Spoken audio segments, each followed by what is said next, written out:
नमस्कार, यो चाहिँ डिटेक ब्रान्डको यो चाहिँ एसजिएम केबिएम एक्सटेन्डर हो। हेर्न सक्नुहुन्छ होला यो बक्सबाट म तपाईँलाई अनबक्सिङ गरेर देखाउँदैछु। र यो भित्र पनि अझै अर्को एउटा कार्टुन छ,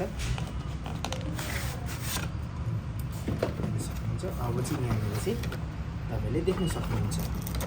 र ओके, एउटा भयो, अर्को के हेर्नुहुन्छ भने चाहिँ त्यो भएको कारणले तपाईँको यो चाहिँ रिसिभर होइन, यो चाहिँ ट्रान्समिटर, दुईवटा। यो सेन्डर भयो होइन, यो चाहिँ रिसिभर। यो चाहिँ अब यतापट्टि हेर्न सक्नुहुन्छ। यो चाहिँ क्याट 6बाट 150 मिटरको डिस्टेन्समा चाहिँ गर्छ, तर हामी तपाईँलाई 100 गर्छौँ। क्याट 6 क्याट 5 वाला युज गर्न सक्नुहुन्छ। डिसी भयो यिनीहरू हेर्न सक्नुहुन्छ।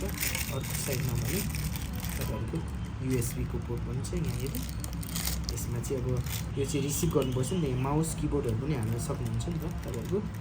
त्यो यहाँनिर यस्तो छ है। अब यहाँनिर तपाईँको पावर, ओके, यहाँनिर यो केबलहरू छ। यो चाहिँ आइआरको लागि, यो चाहिँ एडेप्टर, अनि यो चाहिँ अडियोहरूको लागि